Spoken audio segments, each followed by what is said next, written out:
শ্বশুরবাড়ির কাজের মেয়ে মল্লিকাকে দেখেই আমার দৃষ্টি আটকে গেল। সে এতটাই রূপবতী যে তাকে কাজের মেয়ে মনে হতোই না। ধীরে ধীরে তার ব্যাপারে আমার সন্দেহ বাড়তে থাকে।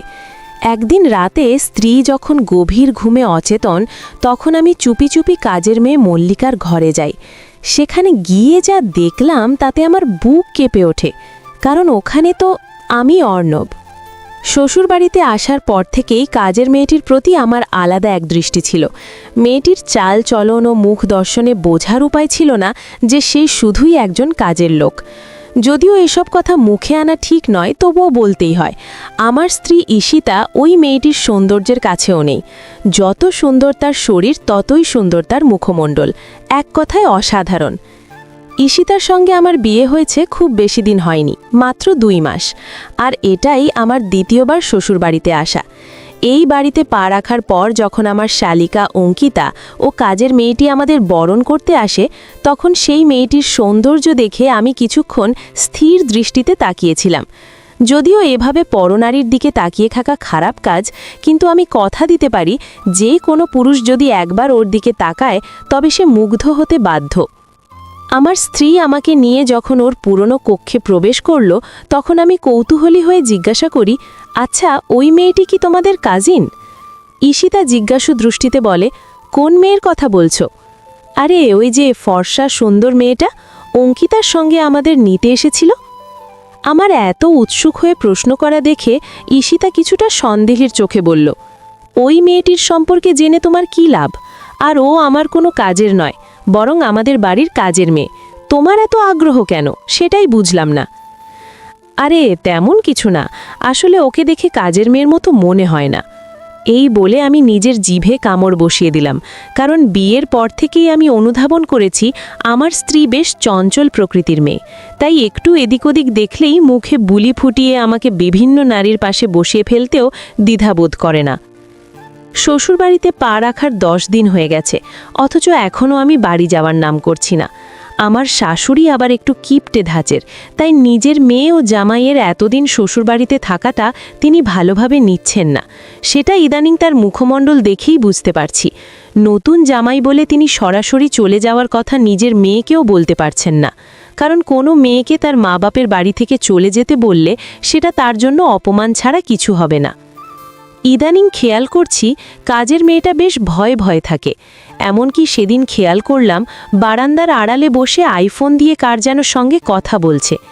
এই সব দৃশ্য দেখে আমার মনে ওই মেয়েটির প্রতি প্রবল সন্দেহ জেগে উঠলেও আমি আর সেসবে আগ বাড়ালাম না, কারণ ওই রাস্তাঘাটের মানুষও চোরাই কিংবা মাস্টার ফোনের মাধ্যমে আইফোন সস্তা দামে কেনে, আর মেয়েটিও হয়তো সেখান থেকেই আইফোনটি কিনেছে।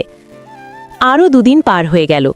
আজ হঠাৎ আমার স্ত্রী আমাকে কক্ষের মধ্যে ডেকে কিছুটা ভ্রু কুঁচকে জিজ্ঞেস করল, আচ্ছা, তুমি সবসময় মল্লিকাকে এটা ওটা নিয়ে আসতে বলো কেন? আমি কি মরে গেছি নাকি? আসলে তা না, ও যেহেতু এ বাড়ির কাজের লোক, তাহলে ওকেই তো সব কিছু নিয়ে আসতে বলবো, তাই না? না, তুমি আর ওকে কোনো কিছুই নিয়ে আসতে বলবে না। এখন থেকে কোনো কিছুর প্রয়োজন হলে আমাকে ডাকবে। আর শোনো, কালই কিন্তু আমরা বাসায় চলে যাব। এতদিন কি কেউ শ্বশুরবাড়িতে থাকে? ধুর, আর কিছুদিন থাকি না। শ্বশুরবাড়ি আর নিজের বাড়ির মধ্যে কোনো পার্থক্য আছে নাকি? আমার কথায় শুনে এবার ঈশিতার রাগের মাত্রা আরও বাড়ল। তবু নিজেকে সংযত রেখে বলল, আমি যা বলছি তাই, কালই বাসায় যাব। তুমি যে এখানে কেন থাকতে চাইছো সেটা আমি ভালো করেই বুঝতে পারছি। যত সব নির্লজ্জ পুরুষ। এই বলে সে মুখ বাঁকিয়ে হন হন করে চলে গেল। এদিকে আমি ঈশিত চলার পথে তাকিয়ে এক রহস্যজনক হাসি দিয়ে মুহূর্তেই আমার ফোন বের করে প্রণয়কে কল দিলাম। অপর পাশ থেকে কল রিসিভ করেই প্রণয় বলল, হ্যাঁ স্যার, আপনার সন্দেহটাই ঠিক। তাহলে এখন কি করব? কিছু করার দরকার নেই আপাতত, কালকেই রবিবার, সব ক্লোজ করে ফেলব। এই বলে কলটি কেটে দিলাম। গভীর রাত, পাশ ফিরে তাকিয়ে দেখি আমার স্ত্রী মৃত ঘুমে আচ্ছন্ন। আস্তে করে নিজেদের বিছানা ছেড়ে আমি কাজের মেয়ে মল্লিকার কক্ষের দিকে রওনা দিলাম। মল্লিকার কক্ষটা অন্যান্য কক্ষগুলো থেকে বেশ দূরত্বে, তাই ওই কক্ষে কিছু হলেও আশেপাশের কক্ষগুলোতে সামান্য শব্দটিও শোনা যায় না। কক্ষের কাছে আসতেই হঠাৎ এক অদ্ভুত দৃশ্য দেখে নিজেকে আড়াল করলাম। পরক্ষণেই খেয়াল করি মল্লিকা নিজের কক্ষ থেকে বেরিয়ে এদিক ওদিক চোখ বুলিয়ে বাড়ির মূল দরজার দিকে এগোচ্ছে।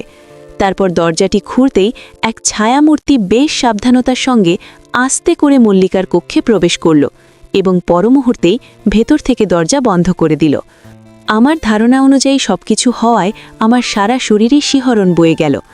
ধীর পায়ে মল্লিকার দরজার দিকে এড়িয়ে গিয়ে আস্তে করে বাইরে থেকে দরজার ছিটকিনি লাগিয়ে দিলাম। ছিটকিনি বন্ধ করেই পেছন ফিরতেই হঠাৎ আমার স্ত্রীকে দেখে বুকের ভেতর এক কম্পন অনুভব করলাম। ঈশিতার এমন বড় বড় চোখের চাহনি দেখে আমার বুঝতে বাকি রইল না যে এই মুহূর্তে কি হতে চলেছে। আমি যখনই ওকে কিছু বলতে যাব তার আগেই আমার স্ত্রী আমার গালে চড় বসিয়ে দিল। ঈশিতার চিৎকার চেঁচামেচি শুনে আমার শ্বশুর শাশুড়ি সহ বাড়ির সবাই নিজেদের কক্ষ ছেড়ে দৌড়ে আসলেন। আমি হাজার চেষ্টা করেও স্ত্রীর মুখ বন্ধ করতে পারলাম না। উল্টো সে চিৎকার করে বলতে লাগল, তোর মতো নির্লজ্জকে আমি চিনতে দেরি করে ফেলেছি।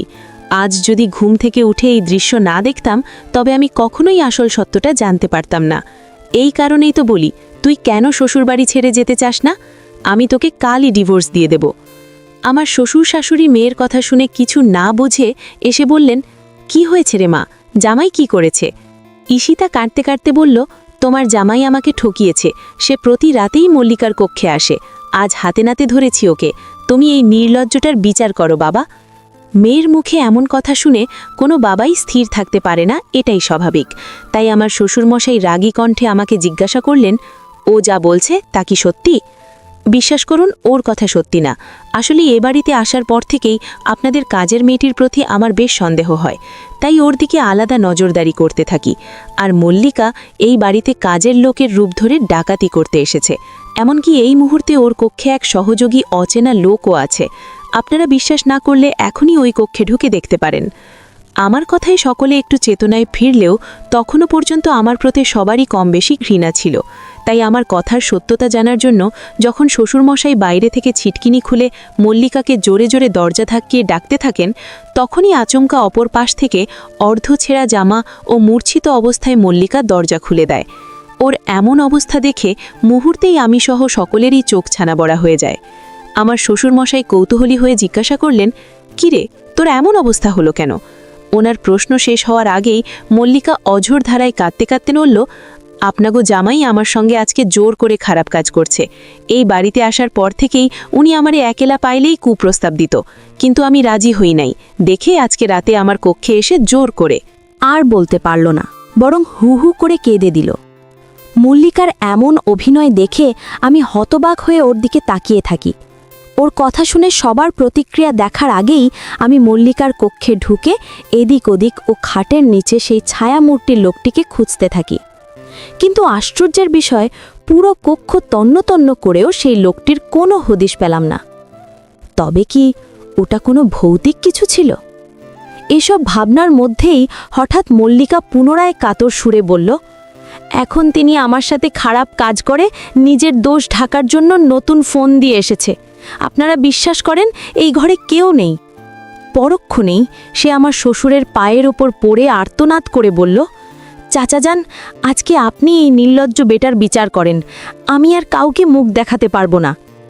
মল্লিকার কথা শেষ হওয়ার আগেই আমার স্ত্রীর বড় ভাই রিজু দৌড়ে এসে আমার শরীরে কয়েকটি কিল ঘুষি লাগিয়ে দিলেন। তাল সামলাতে না পেরেই মুহূর্তে আমি মেঝেতে লুটিয়ে পড়লাম।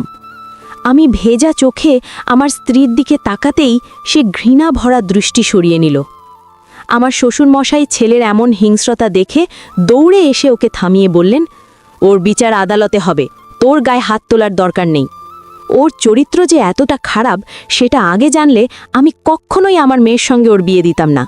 আমি এতদিন জানতাম ৯৯ জন পুলিশ খারাপ হলেও বাকি ১০ জন তোমার মতো ভালো, কিন্তু না, আজ আমার সেই ধারণা সম্পূর্ণ বদলে গেল।